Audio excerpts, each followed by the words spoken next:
Welcome to the fourth edition of our Shepherd's Hut build. Today it's about windows, the electrics and the building of the internal walls and the door going on. So we had the delivery at the start, and a lot of the stuff actually came piecemeal to us, which was ideal because we don't have a lot of storage space.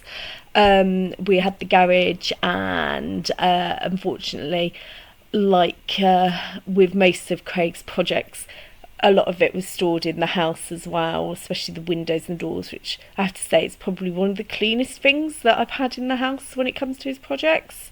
So it's a bit of a nice change, but I have to say it did take quite a while for them to be moved out, and I was putting up with that for some time. Yay! When it came to doing the windows, you had to have the metal frame that we showed you in part 3. You can see it there, but Craig had to sand it off first to make sure it was all okay. Then we had to paint the frames once we knew that they fitted and they were all okay, so you can see the green there. The wooden frames we also had to put Osmo oil on, copious amounts, as my husband would say, bless him. And you can see the boards there, which are actually for the top of the shepherd's hut. We didn't fit the one at the front because the door had to go in, so Craig wanted the door to go in first to then shape it, so that worked out quite well. You've also got the beams there, which are part of the windows. It's the crosses in the windows that we've done to make it quite cute, well, at least I think so. It was nice to see. You'll also see a lot of the images from the other stage as well, because to be quite honest, we've done some of the window stuff at the same time. We had to buy a lot of the fixings for the windows, so we had to cut for where the hinges would go and things like that, or at this particular point as well, which was quite interesting.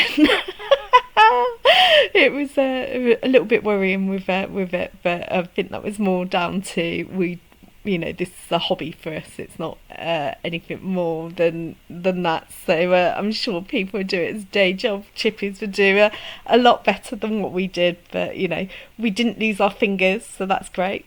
First window in by the frame, so hence the shots of "Hi, we got one in! Yay!" and our fingers are there. Craig loves that picture of himself. Not. When we were fixing the windows in, we put masking tape over to close them afterwards, because we hadn't put all the fittings in, and we put Osmo oil on it, so we didn't want to put anything a bit more firm on, because otherwise we were worried that the varnish would come off with it. So surprising how strong that stuff is, really. You can see at the top where that plank, that board is missing that I was talking about, where it's going to shape.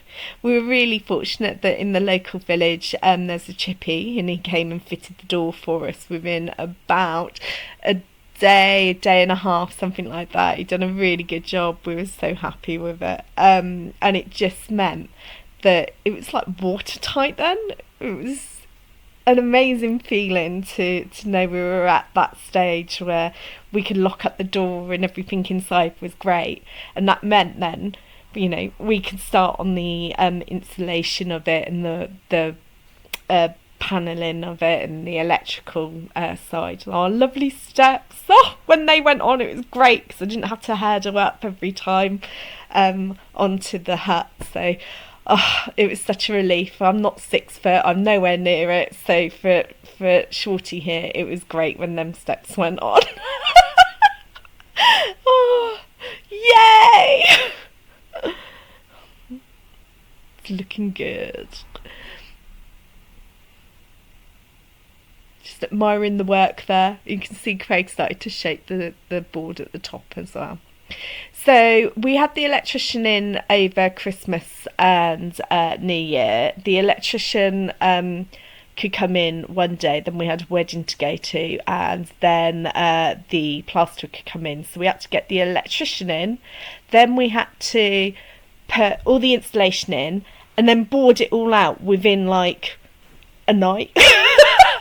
We were up to like midnight night trying to do this and making sure we got pictures of everything, so you know, when it comes to doing the bathroom and the kitchen, that we didn't go through any electrical cables.